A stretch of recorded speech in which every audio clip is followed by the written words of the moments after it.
Neste vídeo, eu quero desafiar você a estar fazendo uma reflexão para trabalhar com o Ho'oponopono. Fica comigo, que é sobre isso que eu vou estar falando. Lembrando que eu sou Ivone Ortiz, sou terapeuta, mentora e treinadora também, practitioner e Ho'oponopono. E hoje, na mensagem dos oráculos, eu quero trazer essa reflexão para você, para a sua vida. Quando as pessoas, elas começam a contar alguma história da sua vida ou falar de algum período da sua vida, geralmente elas se emocionam. Por quê? Porque elas vão justamente nas histórias tristes, porque aquilo ficou mais gravado para ela do que coisas boas. Tem pessoas que elas são expert em acumular, em memorizar, em estar trazendo à tona sempre os episódios mais tristes que ela já teve na vida. Pergunto agora para você, você é uma dessas pessoas? Pois se você é uma dessas pessoas, eu te convido a estar focando mais nessa técnica do Ho'oponopono que nós estamos trabalhando agora, para que você consiga buscar um balanço entre as histórias que você viveu, que no teu ponto de vista foram histórias tristes, para as histórias que te trouxeram muitas alegrias, que te trouxeram muitos crescimentos. As pessoas têm essa tendência, mas se elas olhassem dando um outro enfoque para esses eventos tristes da vida dela, se ela analisasse como estava antes e como esteve depois, ela veria que ali houve um crescimento, houve um aprendizado. E por que eu falo isso? Porque na minha vida, eu prestei atenção nisso, eu fiz essa reflexão e cheguei a essa conclusão, de que realmente, cada episódio triste na minha vida, eu cresci muito, eu evolui muito. Claro que para isso, nós não temos que estar sendo masoquistas, óbvio que não. Mas nós podemos estar aprendendo e olhando com dando um outro aspecto a tudo isso. Quando você não se apega a essas memórias, a sua vida, ela será um ciclo sem fim, ou seja, você terá sempre mais do mesmo, porque você está vivendo naquele ciclo de frustração, porque as lembranças e os traumas que você tem na sua mente, você atrai mais situações do mesmo. Os mesmos tipos de pessoas, o mesmo tipo de sofrimento, os mesmos problemas, seja no trabalho, na família, seja onde for, porque a tendência de nós seres humanos, de nós que estamos seres humanos, é sempre buscar um culpado. E esse culpado não somos nunca nós. Sempre temos a tendência de buscar um culpado para as nossas questões que estão doendo em nós. Por exemplo, se o seu casamento fracassou, a culpa nunca é sua, a culpa é sempre dele, ou a culpa é sempre dela. Você sempre foi um santo ou sempre foi uma santa?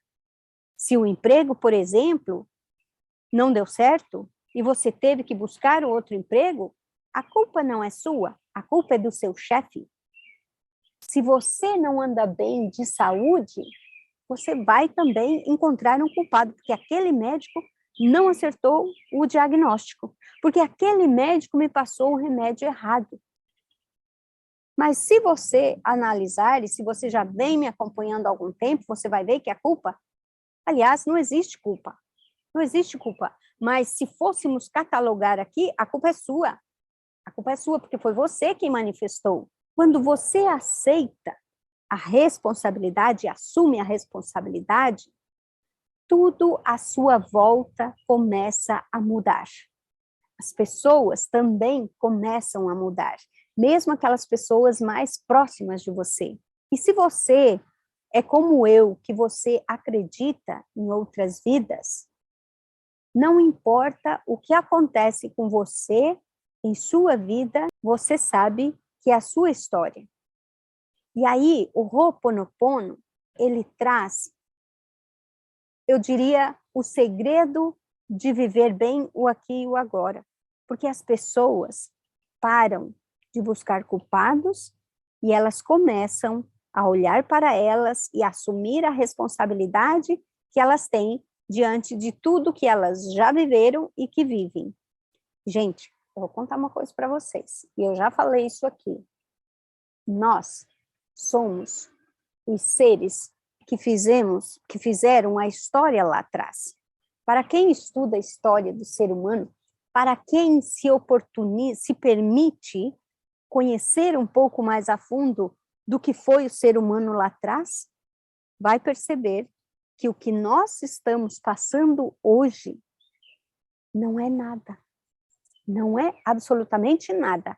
Mas o que nós precisamos fazer é parar de encontrar culpados para os nossos aprendizados. Eu ia dizer fracassos, mas fracassos não existe. Erro também não existe, porque o erro ou o fracasso foi uma tentativa de acerto. Então, quando você vê as coisas por esse lado, você entende e vê que realmente não existe o outro, existe você. Então, analisa aí, veja se faz sentido para você tudo isso e deixa aqui abaixo o seu comentário. Deixa aqui, se você tem coragem, deixa aqui abaixo dizendo, Ivoninha, você tem toda a razão. Quando eu comecei a assumir a responsabilidade de tudo que acontecia na minha vida e parei de apontar o outro, a minha vida mudou. Gente, isso é assim, eu já vivi isso, eu já estive lá. E agora vamos ver o que os oráculos têm para nós. Mensagem de número 1 e mensagem de número 2, e você é quem escolhe qual a mensagem é para você hoje. Tudo tem sua hora própria. O próprio céu tem horário para as trevas e para a luz. Aprenda com a natureza, se em certas horas precisamos receber. Não se esqueça de que em outras horas temos a obrigação de dar. Ajude, mas sem querer substituir-se a quem você ajuda. Cada um precisa caminhar com seus próprios pés para aprender a viver. Saiba distinguir o momento oportuno de dar e de receber. No caso aqui, o momento oportuno de assumir a responsabilidade você mesmo, assumir a responsabilidade de tudo que você está vivendo, porque você está exatamente onde você se colocou. Vamos para a segunda mensagem? Mantenha sua mente limpa de qualquer pensamento menos digno. Só assim conservará a serenidade e a paz, como base da felicidade que chegará até você. O corpo é o reflexo da mente, e a mente é o reflexo da nossa alma, que é o nosso verdadeiro eu. Pense coisas nobres e elevadas, e seu corpo manterá inalterável a saúde, trazendo-lhe a felicidade que tanto almeja. Gente, é tão especial quando a gente se assume que fomos e muitas vezes ainda somos peçonhentos. É tão mais fácil, a gente tira aquele peso das nossas costas, a gente para de buscar a culpa no outro e a gente fala, bom, se isso está acontecendo comigo hoje, certamente é um aprendizado, certamente é um crescimento. E olhar para dentro de nós e ver aquilo que eu preciso colocar para fora e não continuar engolindo, guardando, porque isso causa dores físicas e doenças graves no nosso corpo. Porque primeiro, com essas memórias, nós adoecemos a nossa alma, mas o nosso corpo é um reflexo da nossa alma e, portanto, se eu tenho pensamentos pesados, o que vai acontecer? Que esse peso vai cair no meu corpo físico. Então, não há memória que valha a pena nós estarmos guardando, sufocando, escondendo, tudo nós podemos resolver. E é melhor resolver aqui nessa vida para não voltar em outra com o mesmo peso, a mesma carga, e sobe, desce, sobe, carregando a mesma questão de peso. Assim que vamos jogar fora, vamos vomitar isso que está aí dentro. Ai, Voni, mas eu tenho uma situação tão delicada que se eu fizer isso, minha família não me aceita mais. Ah, então você continua sem se aceitar por não colocar para fora, pois cada um sabe o peso que carrega. Beijos de luz. Namastê.